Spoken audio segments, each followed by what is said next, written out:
Saya punya ciri supaya bisa kita baca Alkitab.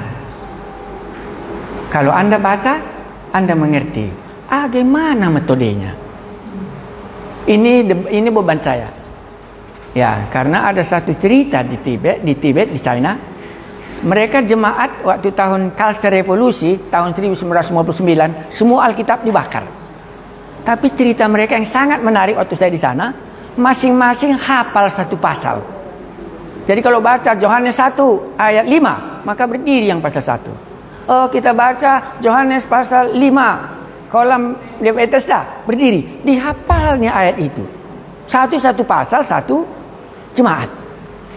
Menarik ya. Jadi pada waktu itu saya belajar bagaimana mereka ini nggak punya Alkitab, tapi imannya terus bertumbuh. Mari kita belajar sama-sama. Ya, kalau waktu 10 menit, 15 menit pun supaya bisa sampai ya. Nanti bisa lihat lagi di Facebooknya. Mari kita lihat. Tema, orang bagaimanakah keluarga Sakeus ini? Ini ceritanya, Sakeus berada di dalam Lukas 19. Jadi saya mau mendekati Alkitab itu. Jadi sudah tahu ibu-ibu background sekolah teologi saya di Indonesia sekolah teologi 2 tahun dari Batu Malang, dan saya pernah menjadi pendeta di Kupang ya. Dan sesudah itulah saya gabung dengan Metodis ya. Saya di pendeta di Metodis. Baru saya ke New Zealand, Bible College of New Zealand, itu di kota Auckland, letaknya sebelah timur Australia. Itulah terbelakang saya pendidikan saya. Saya berasal dari negeri IKIP Medan, jurusan elektro. Tamat, tapi nggak melanjutkan ke situ, tapi melanjutkan ke sini. Kalaulah boleh nanti ibu bisa membaca Alkitab ini, saya sangat senang. Mari kita baca, mana tahu kita bisa mengerti. Tema kita saya buat, orang bagaimanakah keluarga Sakeus ini? Ayat 1. Yesus masuk ke kota Jeriko dan berjalan terus melintasi kota itu. Di situ ada seorang bernama Sakeus, kepala pemungut cukai, dan ia seorang yang kaya. Itulah dulu. Baru saya buat pertanyaannya di bawah ya. Orang bagaimanakah Sakeus ini dalam ayat 2 dan 3? Ayat 3 kita baca, ayat 2. Ayat 2 dikatakannya di situ ada seorang bernama Sakeus. Alkitab tidak segan-segan menyebut nama ya. Jadi kalau ada nama di Alkitab ini berarti mahal kali di hadapan Allah. Karena Alkitab ini ditulis oleh Roh Kudus. Jadi semua nama-nama di dalam Alkitab itu senang Tuhan ada ceritanya. Karena dia ada di dalam cerita sejarah kerajaan Allah. Ya, itu makanya di sini Yesus masuk ke kota Jeriko dan berjalan terus melintasi kota itu. Jadi cerita ini ada di tengah-tengah kota Jeriko. Mungkin kita langsung ingat ada cerita kota Jeriko. Oh, aku ingat cerita kota Jeriko. Oh, waktu mereka umat Israel disuruh keliling-keliling. Oh, 7 kali runtuh kota Jeriko. Oh, jadi kota Jeriko ini dari dulu sudah menjadi kotanya Allah ya. Tahu kita maksudnya kota Allah ya? Di mana cerita Allah dituliskan. Bangga kota Jeriko ya. Makanya kalau nama kita ada di dalam Alkitab ini sebenarnya Tuhan menghargai kita. Bahwa ceritanya ada di dalam buku sejarah kerajaan Allah. Ya, lanjutnya. Nah, 2. Di situ ada seorang bernama Sakeus. Dituliskan Allah namanya dia. Kepala pemungut cukai dan ia seorang yang kaya. Menurut kita, kenapa dimasukkan dia orang kaya di sini? Jawabnya enggak payah. Supaya jangan orang berpendapat bahwa pendengar Yesus itu semua orang yang bodoh-bodoh. Dia mau supaya pembaca Alkitab ini tahu bahwa yang membaca Alkitab ini bukan orang bodoh-bodoh, bukan orang sakit-sakitan, tetapi orang yang sangat berbobot dalam zamannya dia, namanya Sakeus. Ayat 3. Ia berusaha untuk melihat orang apakah Yesus itu, tetapi ia tidak berhasil karena orang banyak. Sebab badannya pendek. Kenapa diceritakan dia pendek? Saya baru ditegur ya. Ya, karena anak saya kan kawin dengan orang di sana. Tapi adik-adiknya gemuk. Aku senang gemuk. Kenapa? Karena gemuk dia kan sehat, kupikir. Baru ku bilang sama dia, "Your sister is very healthy. She's a bit fat," ku bilang. Marah kali dia sama aku. Rupanya orang barat nggak bisa dibilang gemuk. "Don't say like that anymore." Baru ku bilang, "Sorry, my idea is if this good one, he will be strong and fat. No, this is not good." Berarti bagi mereka rupanya kalau pendek atau gemuk tidaklah baik. Tapi Alkitab kita tidak mengatakan yang pendek itu jelek. Karena pencipta kita itu membuatnya sempurna.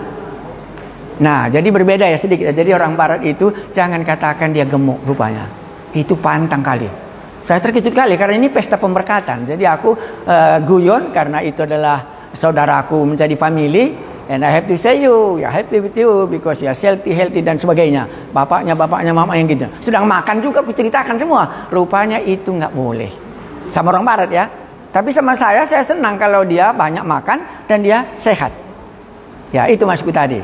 Jadi di sini kenapa dikatakan oke, kita ulangi, jangan terlalu panjang. Orang bagaimanakah Sakeus ini dalam ayat 2 dan 3? 1. Orang namanya ditulis di Alkitab. Mahal ya. Alkitab ini sudah diterjemahkan sekarang, tidak tahu ya, 3225. Alkitab kita sudah diterjemahkan ke dalam bahasa. Dan di dalamnya ada nama siapa? Nama Sakeus. Nama kita di mana tertulis? Di Marta Rombo. Ya, itulah maksudku tadi. Nah, inilah hebatnya makanya Sakeus. Berikutnya, orang bagaimanakah Sakeus ini? Yang kedua, di situ ada seorang namanya Sakeus, kepala pemungut cukai. Secara kedudukan pun bukan jelek. Dia pemungut. Berikutnya, ia seorang yang kaya. Dia mencari Tuhan bukan karena sakit, karena kaya. Yang ketiga, ia berusaha untuk melihat orang apakah Yesus itu. Apa kesan kita? Sakeus ini rindu mengenal Yesus. Jadi di gerejaku ini syarat pertama. Nanti bapak-bapak bisa setuju, bisa tidak setuju. Kenapa Anda berdoa kepada Bapa kami yang di surga? Baru kutanya, kau kenal Bapa di surga itu? Apa yang ditolongnya kau? Jangan nanti kau katakan Bapa di surga, nggak pernah kau ditolongnya. Itu pertama. Mereka sudah mulai kocar-kacir karena setiap kali ada pertanyaan, berarti ingin ada jawabannya. Jadi kalau kamu doakan Bapakku yang di surga, kau kenal dia, ataukah nomor HP-mu nggak connect sehingga doamu nggak pernah dijawab? Kenapa Bapak katakan demikian? Karena aku lihat di sini cerita Yesus yang menolong orang mati dibangkitkan, orang kerasukan setan diusirnya. Yesusnya menolong, tapi kau panggil Bapa. Connectkah kau atau tidak? Itulah pertanyaan. Ya, tapi semua ini saya bahas dalam bahasa Karo ya. Kalau tahu bahasa Karo nanti buka saja di Facebooknya. Ini sudah pelajaran yang ke-10. Jadi kelasnya ada tinggi ya. Mari kita lihat. Jadi sudah jelas Sakeus ini orang yang ingin melihat Yesus. Pertanyaan dalam hatiku, masih adakah orang Kristen mau mengenal Yesus? Masih ya? Oke, mari kita lihat. Oke, ini berikutnya. Keempat, ini. Maka berlarilah ia mendahului orang banyak, lalu memanjat pohon ara untuk melihat Yesus yang akan lewat di situ. Ketika Yesus sampai ke tempat itu, ia melihat ke atas dan berkata, "Sakeus, segeralah turun, sebab hari ini aku harus menumpang di rumahmu." Saya buat di sini, orang bagaimanakah Sakeus dalam cerita ini? Kan gampang ya. Tapi konsepnya jangan lupa. Konsepnya supaya bisa membaca Alkitab. Ayat 4 dikatakannya apa? Maka berlarilah ia mendahului orang banyak, lalu memanjat pohon ara untuk melihat Yesus. Boleh Anda katakan, Sakeus ini ngotot, pendek nggak jadi persoalan. Pokoknya di mana ada kemauan, di situ ada jalan. Dia cari naik pohon ara supaya bisa melihat Yesus karena kerinduan hatinya mau mengenal Yesus. Oke, itu adalah umpamanya, nggak pun banyak kali ya. Berikutnya, kita sampai ayat 6. Ayat 6. Lalu Sakeus segera turun dan menerima Yesus dengan sukacita. Semua buku penafsir, Sakeus belum pernah bersukacita sebelum sampai ayat 6 ini. Semua penafsir mengatakan, nanti baca saja. Cuma pertemuannya dengan Yesus lah kalimat yang Sakeus menerima Yesus dengan sukacita. Berarti selama Sakeus kepala pemungut cukai dan sebagai orang kaya yang tinggal di kota Jeriko, tak pernah dia hidup bersukacita. Ini kalimat yang paling tough dalam hidup ini. Jadi apakah dia tidak bersukacita karena dia kaya? Apakah dia tidak bersukacita karena dia kepala pemungut cukai? Di dalam semua penafsir katakan, dia belum pernah bersukacita sejak dia lahir ke bumi ini. Nanti bapak-bapak dan ibu-ibu bisa lihat, ada orang yang belum pernah ketawa sejak dia lahir sampai hari ini. Heran ya? Makanya Tuhan kadang-kadang izinkan saya bikin lucu-lucu kalau kebangun rohani. Karena itu yang Tuhan katakan, gak pernah mereka ini sekalipun sukacita. Bikinlah cerita lucu supaya dia bisa ketawa. Karena disinilah dia pertama kali. Jadi renungan kita, Sakeus ini belum pernah mendapatkan sukacita sekalipun selama dia hidup. Waktu Yesus datang ke rumahnya, disitulah dikatakan dalam Alkitab, lalu Sakeus segera turun dan menerima Yesus dengan sukacita. Orang bagaimanakah Sakeus dalam ayat 6 ini? Orang yang menerima Yesus dengan sukacita. Orang yang belum pernah bersukacita.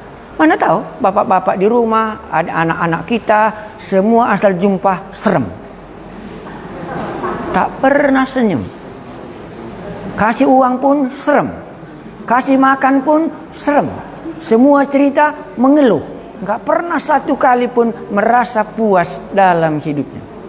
Inilah Sakeus. Jadi benar kalilah dia mencari, kok begini hidupku ini, ya.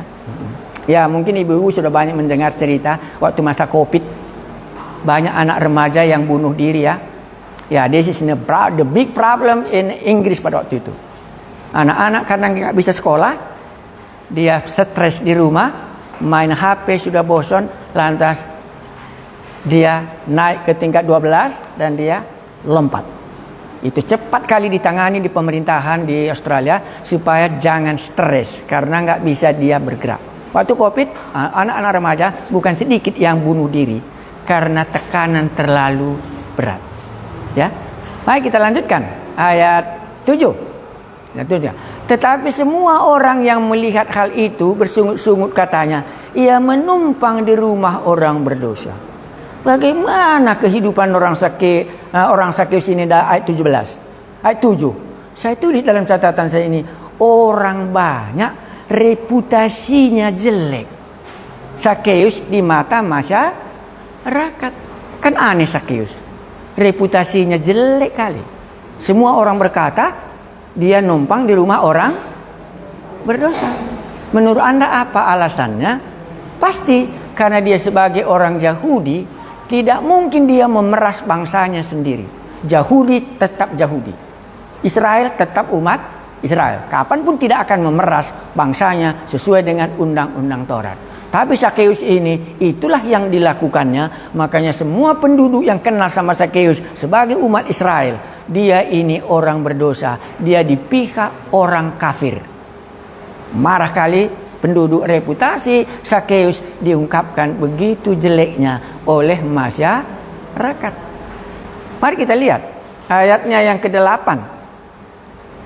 Tetapi Sakeus berdiri, nggak tumbang dia walaupun reputasinya jelek di masyarakat ya.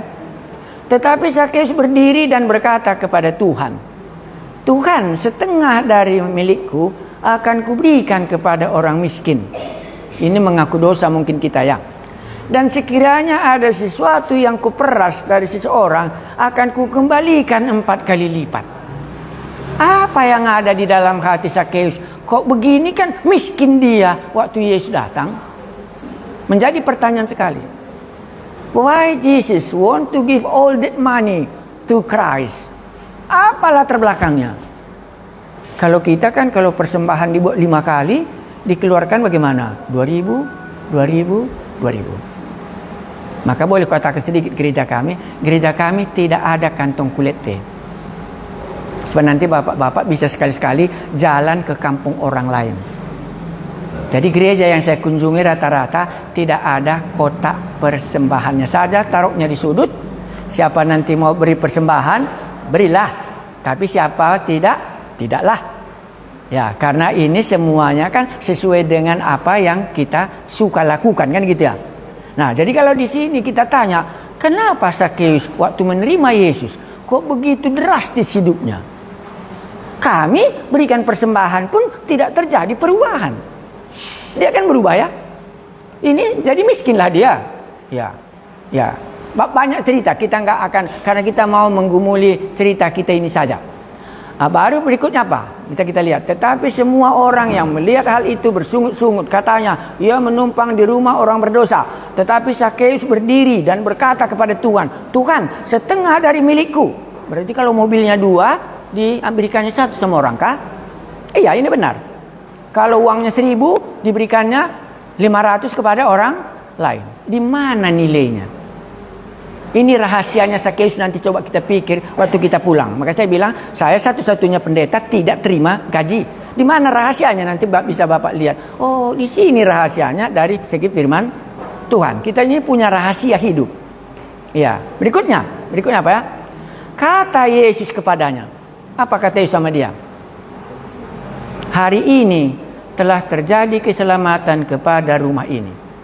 Ini diterimanya dari Yesus. Keselamatan kan bukan dari karena kita anggota gereja ya.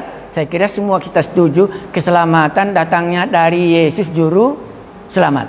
Maka di sini hari ini telah terjadi keselamatan kepada rumah ini. Jadi kapan keselamatan kita terjadi? Nanti mudah-mudahan di sorga. Apakah ada kata Tuhan Yesus mudah-mudahan nanti kita ke sorga? Makanya ini yang didapatkan oleh Sakeus. Hari ini telah terjadi keselamatan kepada rumah ini. Maka keselamatan itu adalah hari ini, waktu Yesus datang ke rumahnya. Oh, ini rupanya rahasianya. Rahasianya Sakeus ini, di sini rupanya rahasianya. Karena ada sama Tuhan Yesus, ada sama Sakeus. Sakeus ada uangnya banyak, sama Tuhan Yesus ada keselamatan. Ini rupanya rahasianya dia. Makanya Yesus mengucapkan, kita tahu Yesus ya pencipta langit dan bumi ya. Apa yang dikatakannya? Jadilah terang, maka terang pun jadi. Ini dikatakannya, hari ini telah terjadi keselamatan kepada rumah ini. Jadi kedatangan Yesus ke rumah Sakeus memberikan keselamatan seisi rumah. Aku bertobat tahun 1975 jam 12 malam. Di situlah aku bertobat. Tuhan Yesus, Engkaulah Allahku yang memberi aku nafas. Dan mulai dari sekarang, Engkaulah Allahku. Amin. Sejak itulah aku menjadi orang Kristen. Dan dari situlah keselamatanku. Nanti bapak dan ibu-ibu tanya, kamu kapan dilahirkan kembali? Kapan kau diselamatkan? Lahir ke dunia, upah dosa adalah maut. Itulah merek mobilku kubuat. Sejak dari dulu merek mobilku cuma satu. Upah dosa ialah maut. Jadi ada orang Kristen katakan, lanjutkan Pak katanya. Tapi ada juga orang marah-marah, ten katanya, apalagi macet ya. Enggak senang dia bacanya upah dosa maut. Karena di sini kan gemetar dia. Iya. Nah, tapi keselamatan hari ini kita berbuat dosa berarti keselamatan pun hari ini waktu Yesus masuk ke dalam hati kita. Jadi kalau ada kita belum menerima Yesus, Anda belum diselamatkan. Tapi kalau Anda sudah menerima Yesus seperti Sakeus, maka aku harus berkata kepada Bapak dan Ibu, pasti sudah masuk surga. Kita baca, nanti ada mau ditanyakan sedikit ya. Oke, lanjutnya. Ya, saya hanya mengutip apa yang dikatakan oleh Yesus. Jadi kalau bapak-bapak ibu tanya, apa rupanya prinsip khotbah, Pak? Sejauh saya tahu khotbah yang benar hanya satu. Mengulangi apa yang dikatakan Yesus. Saya katakan, khotbah yang benar adalah mengulangi apa yang dikatakan Yesus. Khotbah yang salah mana, Pak? Tidak ada di dalam Alkitab ini dan itu dikhotbahkannya. Itulah khotbah yang salah. Mudah-mudahan dosa kita diampuni. Itu khotbah salah.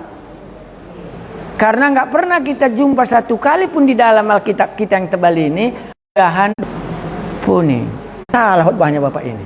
Nggak ada di dalam Alkitab. Itu kata-katanya sendiri. Maka di dalam Alkitab dikatakan apa? Dia harus mempertanggungjawabkan. Sebagai pengajar hukuman lebih besar daripada orang biasa, dia harus menghadap meja pengadilan. Karena Yesus tidak katakan demikian dan dia katakannya, berarti Yesus sudah menjadi pembohong dibuatnya dalam khotbahnya yang salah itu. Makanya di sini tadi kita sangat sederhana. Aku sangat setuju dengan apa yang dikatakan oleh Yesus. Hari ini telah terjadi keselamatan kepada rumah ini, disambungnya. Karena orang ini pun anak Abraham. Ngerti kita anak Abrahamnya? Anak Abraham artinya orang yang diberkati oleh Allah. Dan anak-anak mereka pun akan diberkati oleh Allah sendiri. Maka anak yang terakhir datang, itulah Yesus keturunan Abraham. Maka berkat Abraham turun kepada kita semuanya di dalam Yesus Kristus juru selamat kita. Saya buat di sini nggak terlalu banyak lagi, kita akan akhiri 10. Sebab anak manusia datang untuk mencari dan menyelamatkan yang hilang.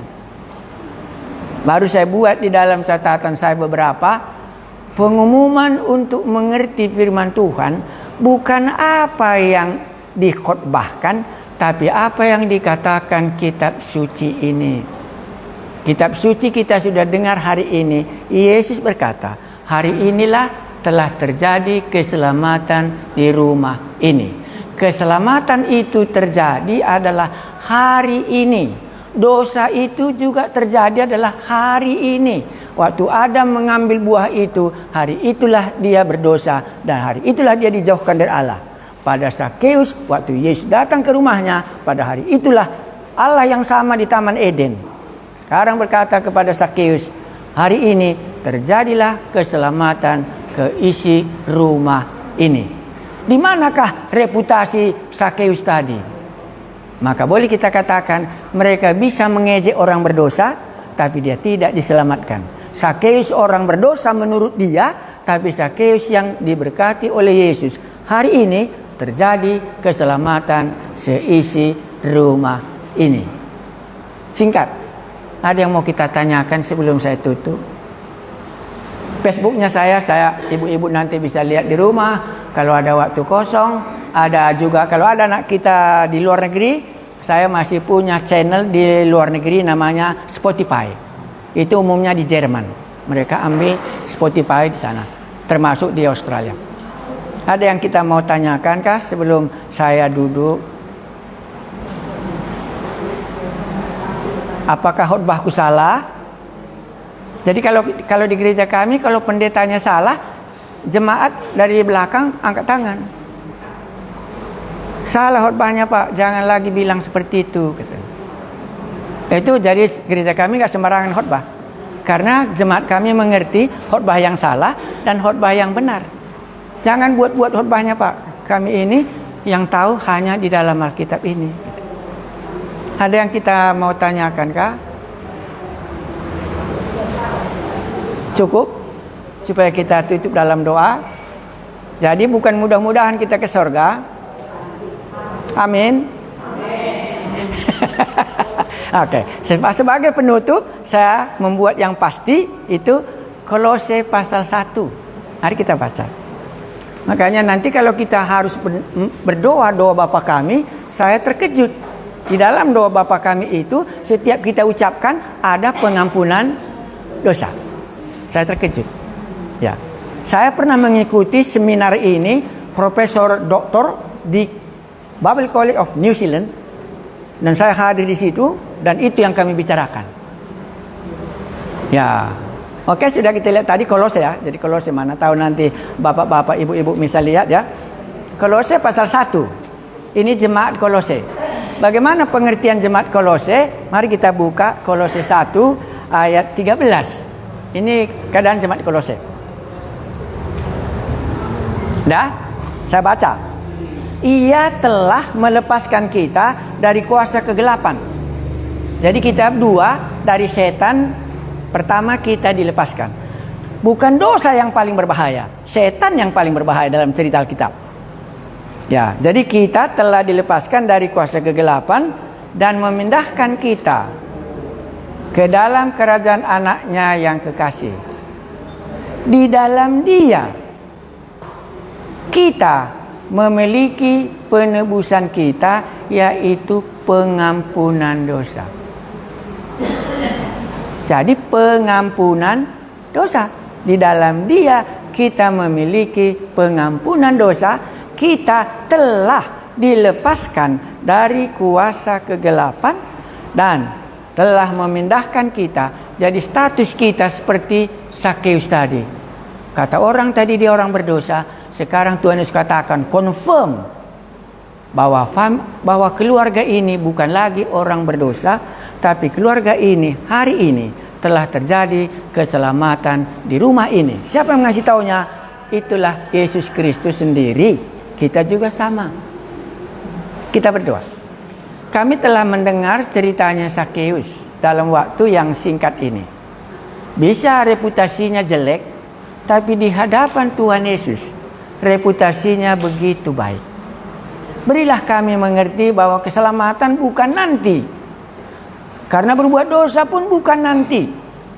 Berilah kami mengerti kitab suci ini dan menerima hidup yang kekal daripadamu. Terima kasih Tuhan kami Yesus. Amin.